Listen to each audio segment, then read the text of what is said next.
maski kakaunti, ang pundo na yun naman talaga nakaprograma sa lahat ng alituntunin ng ating pamahalaan lokal. Pinipilit po natin bumawas at nasa ganon, maski po hindi nakabudget sa pamamagitan po ng pagtitipid. Yan pong pag-aalay ng mga libreng trabaho. Maraming salamat po. Mayor Ramon Tresa, Mayor Vic Umali, 30 seconds. Alam po ng ating mga kapatid na mga persons with disabilities ang ating puso para sa kanila. Ang isa na sa isip natin na programa na pwede sila ay ang Computer Literacy Program. Kung saan marami na ngayong hanap buhay na pwede ay nasa bahay ka na lamang. Pag may laptop ka o mayroong kang desktop, pwede ka na maghanap buhay. Yung po tinatawag nila na sa computer-based program. Ano po? Kaya sa ganun, madaling kumita. Madaling turuan, madaling Maraming salamat po. So, tapos na po tayo sa larawan ng PWD. Salamat po sa matapang na pagsagot. Ngayon naman po, dadako tayo sa ikatlong paksa. Ito po ay mamumula sa larangan ng trabaho. Mayor Ramon Tresa, kayo po ang maunang sumagot sa katanungan. Narito po ang inyong katanungan. Ano ang proyekto ang inyong ilulunsad para sa sektor ng mga manggagawa dito sa ating bayan? 10 segundo. Alam niyo po bilang po ng bayan, pinipilit natin na mabigyan ng magandang larawan ng ating bayan. Pinagsisikapan natin na managuli ang pagtitiwala ng mga taong handang magbigay ng malaking negosyo sa ating bayan. Sa katunayan nga po, sa loob po ng aming panunungkulan, marami po ang gustong mag-alok ng trabaho dito sa ating bayan. Yun po City Mall, kaya natin pinilit itinayo dito sapagkat yan po ang mag-create ng napakaraming trabaho dito sa ating bayan. At katunayan po nito, sa Mayo 7 po, bubuksan po yung City Mall. Kaya po natin ipinilit na yun ay ipatayo rito. Halos daan-daang tao na taga rito sa bayan ng Chaong ang mabibigyan po ng magandang trabaho na hindi na po pupunta sa malayong lugar. Dito na po sa ating bayan, libre na po sila magtrabaho at yun po ay bibigyan sila ng malaking sweldo. Yan po ang isang pagpapatunay. Ang dami na pong gustong magtayo ng negosyo rito. Yung po Robinson, susunod na rin po sa City Mall. Nakipag-ugnayan sa amin ang pamunuan ng River Robinsons. Sa pamamagitan po ng mga eskudero, bibili po ng isang malaking lupa, magtatayo ng Robinsons sa halip na sa San Pablo, dito sa bayan ng Chaong. Hinimok po natin yan sapagkat gusto natin na palaganapin ang hanap buhay dito sa ating bayan, sapagkat yan po ang maging susi ng matagumpay na pamilya dito po sa ating bayan. Kaya umaasa po sa malinis sa panunungkulan natin, binibigyan natin ng magandang Tapos na po ang 10 segundo. Mayor Vic Umali, 30 segundo. Aking pong paniniwala, kahit kailan hindi mo magkakaroon ng magandang hanap buhay, magandang kinabukasan ay isang ordinaryong magagawa. Para sa akin, pag nakapag-aaral yung mga anak, nakatapos sa inhinyero, accountancy, at kung ano pang mga kurso na maganda, computer literate, yun po, doon po sila makakatikim na magandang kinabukasan. Pero pag sa ordinaryong manggagawa lamang, hanggang 200 piso, 250 sa isang araw lamang ang maaari na makuha. Ano po? Kaya, muli, edukasyon po sa mga kapatid. Okay. Ano po masasabi niyo doon, Mayor Reza? Hindi po sinasabi yan, ginagawa po yan, at yan ay tinutulungan ng ating taong bayan. Maraming salamat po. Okay. Ito na po ang katanungan ninyo, Mayor Vic Umali, sa larangan ng trabaho.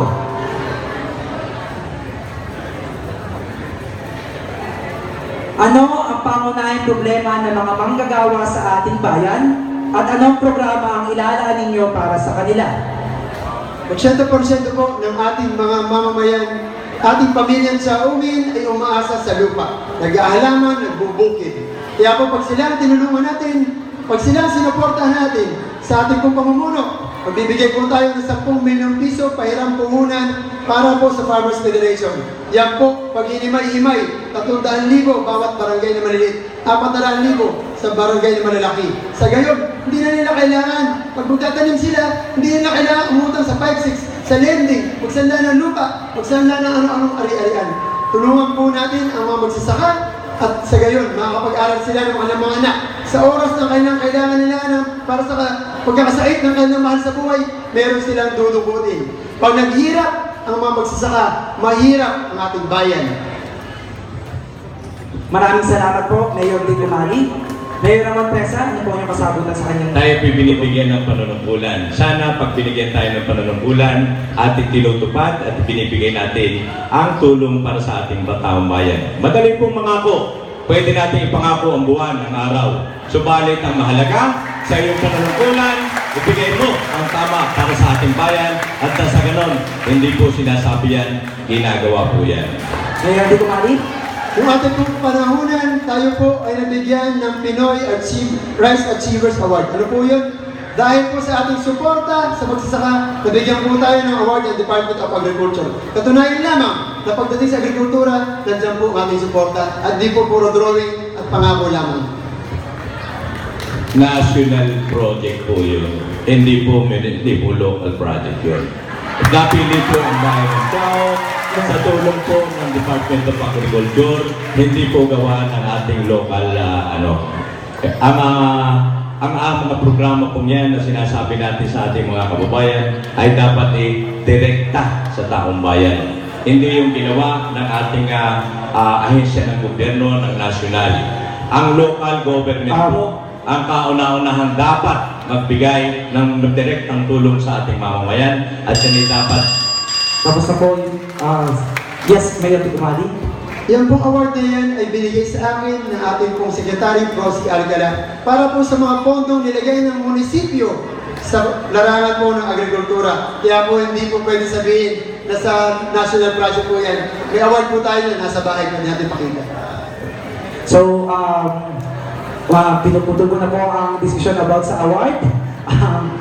Kung may award po si Mayor Vico Mali, congratulations po at ating pong tanggapin yun, Mayor Ramon Presa. Maraming salamat po sa inyong mga kasagutan para sa programa sa trabaho.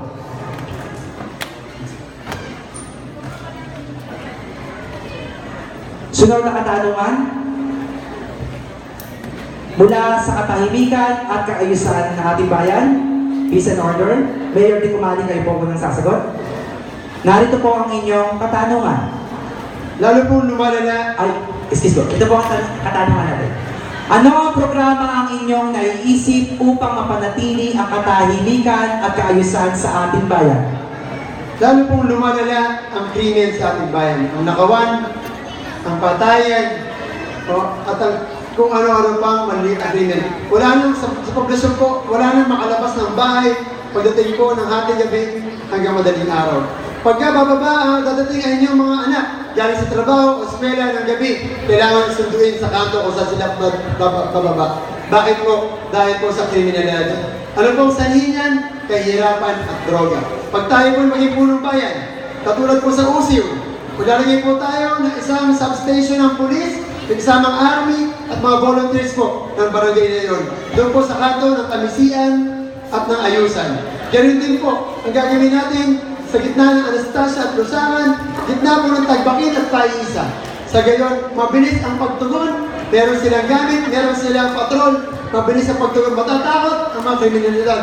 Matatakot ang mga krimen, mga magnanakaw, mga mamamatay tao, mga mamasok ng bahay, na basta-basta na lang, istorbohin, o basta-basta na lamang, pinsalain ang pamilya ng Chaongin. Maraming salamat po, Mayor Vic, sa inyong programa para sa peace and order ng ating bayan. Ano po masasabi niyo doon, Mayor Ramon Presa? Sayang nga po, alam niyo po, kung ako po ang nanungkulan ng mahabang panahon sa bayan ng Chaong, yan po mga sinasabi dyan, talaga po na pinatutupan natin. Alam niyo po, kaya nagkaroon ng centralized CCTV.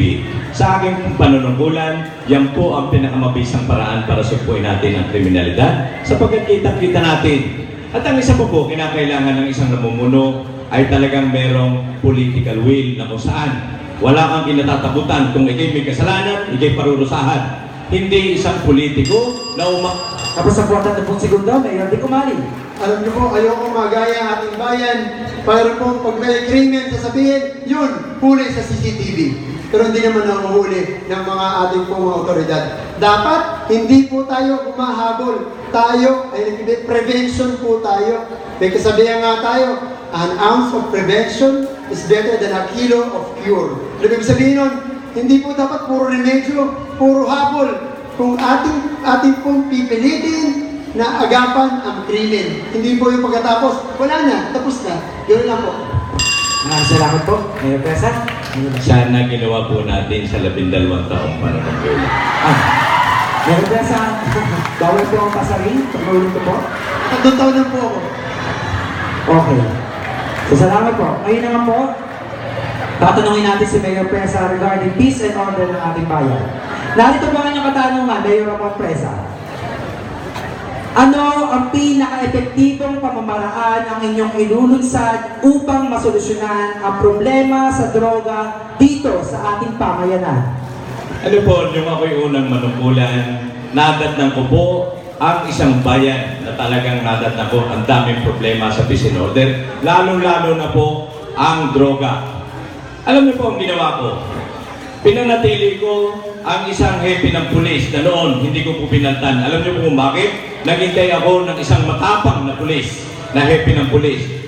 Pinabayaan ko po at pinag-aralan ko kung ano ang naging sitwasyon ng ating bayan. Dumating po ang isang hepe na pulis na talaga pong pinagtiwalaan natin. At doon nakita ko kung paano niya paghanapin ang kanyang katungkulan. Wala pong kinatatakutan maski sino man. Wala pong malaking drug pusher ang hindi niya hinuhuli. At doon, maski sinong tumawag na malaking politiko, hindi po niya pinagbibigyan sapagkat utos po ng puning bayan. Wala pong areglo pagdating po sa droga. At yan po ay ating pinaninindigan. Ang dami na po.